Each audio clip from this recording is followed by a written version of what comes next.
look at it this way. It is not a national problem. I know, yes, we might want to blame the last government for not managing our resources very well. We had excess crude account that should have had money in that account. But in spite of the shortfall, some states are not owing.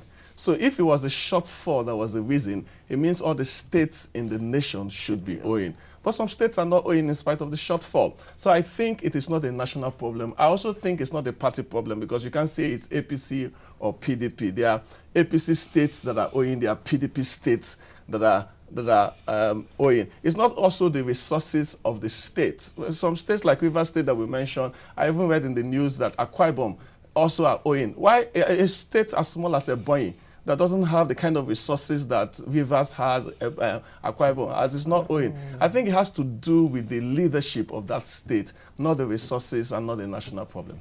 Mr. Karume. I want to align my my own view with doctor's view, because what is what doing at all is what doing well. As a governor of a state, you already have the number of workers you have.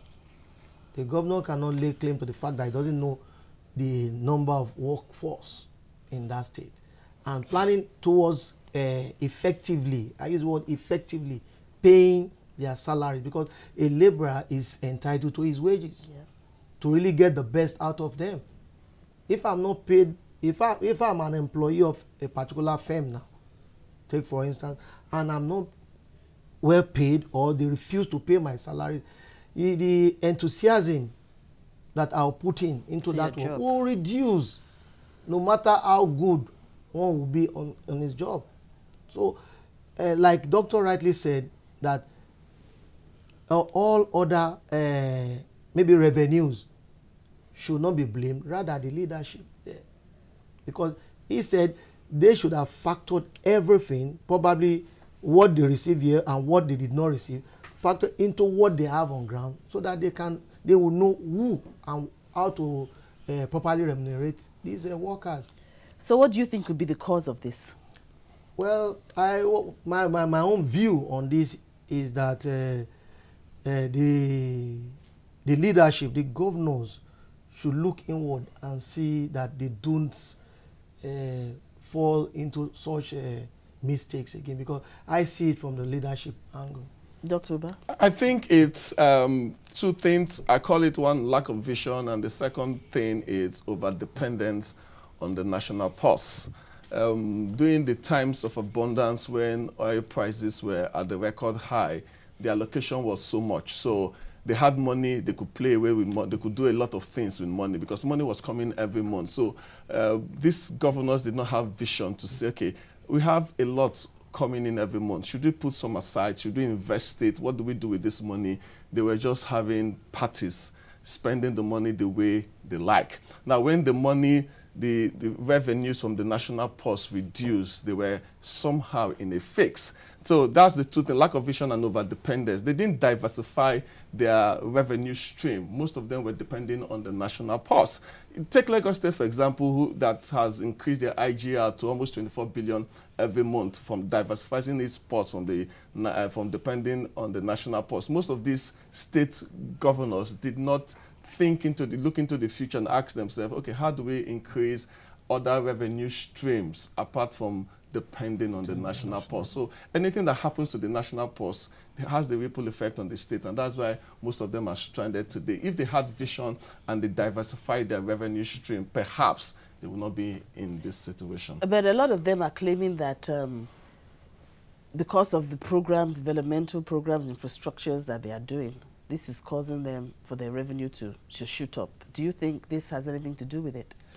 Yes, developmental programs is a function of what you have, because you shouldn't normally spend above your limit, except you're making investments to attract new investors. So a governor can set up a team park and spend so much money putting the power and the structures in place so that you can get new investors into the place. What happened in Singapore? They created team parks and got investors into the place, and they eventually generated more money as a result of tax. But using that as an excuse, most of these governors that are saying developmental program, I've not heard that they've told me that they've reduced their security votes.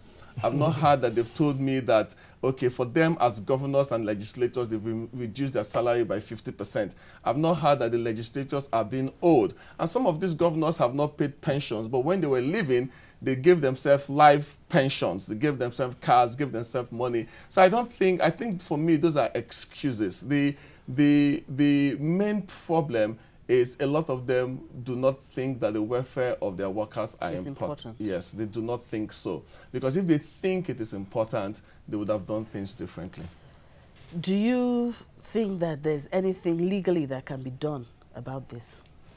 From the legal point of view, we want to look at it from who is supervising their activities. Who actually is, it should be the federal.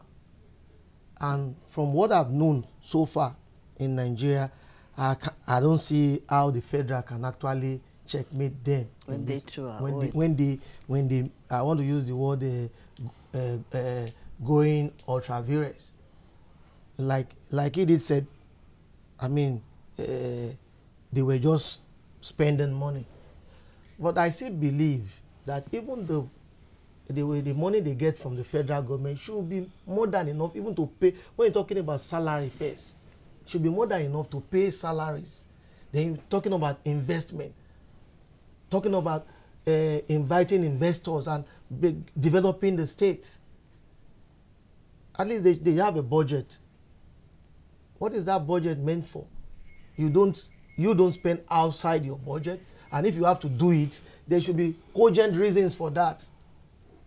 And those budgets should have been the salary should have been factored into the budget. Now, Dr. Ubah, earlier you talked about security votes. Do you think that the money for the security votes should be diverted into paying salaries? No, what I'm saying is a governor receives money every month, and security votes is within the control of the governor. Now, if you not think that you're having issues paying your people's salary, what you do is you look into your downsize. You understand? You look into your other expenditure and say, okay, I can reduce 500 million from my security vote in order to use that to offset the salaries of my workforce. And let me talk a bit about the legal perspective. I'm not a lawyer, but you see, what I'm asking myself is, reading in the papers, I saw that some states are even owing 9 months. Yeah. There has to be a court, an industrial court, for example, a labor court, where if your salaries are not being paid after 3 months, there should be a recourse to a legal framework. I was just about to come to that. That it shouldn't be 9 months or 12 months. But do you think the NLC is doing enough in terms of this? You see, what I would advise, the NLC should get their chapters together. They can get their chapter, they can advise them. NLC, they've got lawyers. Their lawyer can bring this issue before the National Industrial Court. We have one in Lagos. In fact, they have branches all over the Federation. But with the current crisis in the NLC, how capable will they be of doing this? Well, they should put their house in order. Then, you see, if they are not united in their own house, automatically they cannot face the issues outside. What I should expect from the NLC is, come, sit down, so sector, let us see how we can address this issue. You know, there's no law that says you cannot take your employer to court.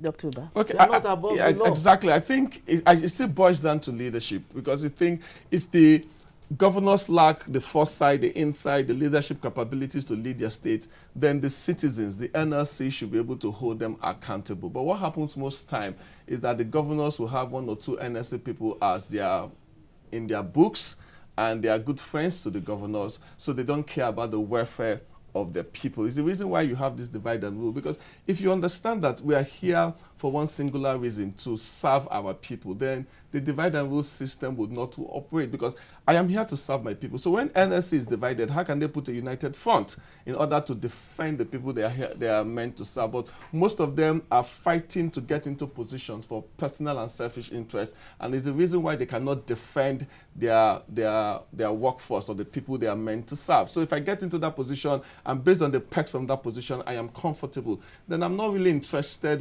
about the people that have not been paid for 3, for 5, for 7 months. that. I'm no longer interested. But once we begin to understand what leadership is, that I take responsibility for people for their benefit. So I am the NSA chairman in my state. I'm supposed to defend the people. I am the governor of my state. I'm supposed to take responsibility for my state, for the benefit of my state. Benefit in different ramifications in terms of salary payment, in terms of infrastructural growth and development, in terms of attracting new investors, in terms of increasing my revenue stream. I'm taking responsibility for this benefit of my state. Once we begin to have that mindset, a lot of these problems that we're having today would be solved. I take responsibility, even if I'm the power minister, I take responsibility for the growth of that power sector. Once we begin to have this mindset, I think that 75, 80, even 90% of a lot of the problems that we're seeing today in Nigeria and Africa as a whole will be solved.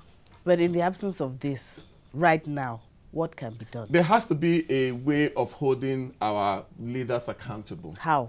You understand? It's putting the framework in place. For example, if you're owing me 1 month's salary, I can say, okay, 1 month, maybe there's some shocks in the system. Let's give you a second month to offset that payment. But by the time it gets to the second or the third month, there has to be a recourse to the courts or an action or something, NSC, something that has to make the governors pay. But see what happens in Nigeria is that the judiciary system somehow is under the arms of the governor. Yeah. So if you make whistleblower, or you take a case to the court, you'll be sacked, you'll be fired at the end of the day. So people are afraid. If we don't empower such systems where you can take the governor to court for not paying your salary and the judiciary is independent from the legislative and the government or executive arm, then we might not be able to solve this problem. What we'll have today is still people picketing offices. Nothing is done at the center. We have a new administration, and I like what he said, that although he is the president and he doesn't really have control over the state, he has to put framework, and he will not allow states and governments to get away with some impunity. If we don't put such systems in place, this problem will be a recurring decimal. If we don't put such system in place, there will still be issues like this. So I think for me, there has to be a legal framework where people, if the governor doesn't pay your salary after maybe 2 months, then we have to go back to address that particular issue. All the projects should have to be stopped until that is done. There has to be, and it's a legal framework. That it has to be a legal framework. Lawyer Karume.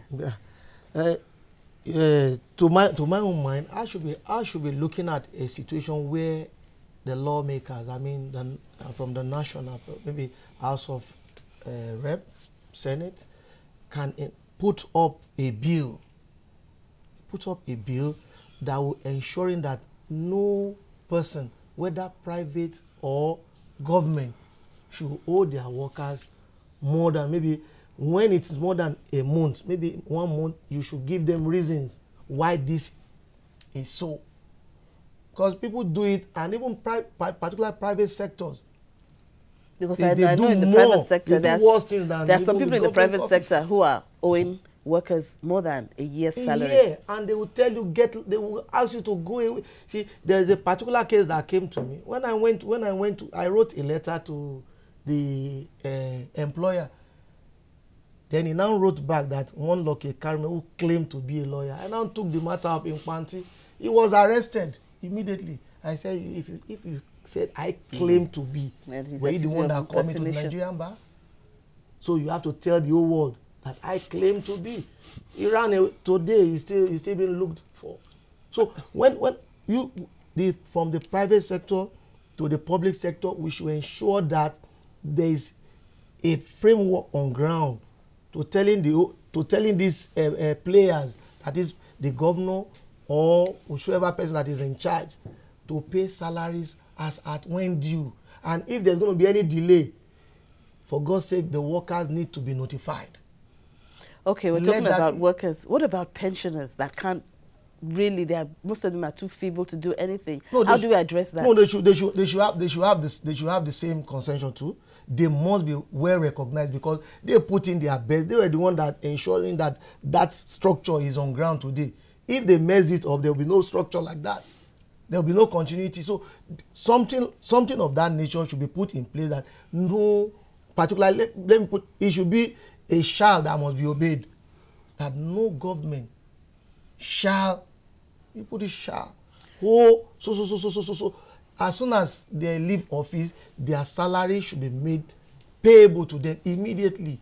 And the stipend that they go to collect every month should be available. Well, because we don't have reasons for delaying any payment. I think the issue of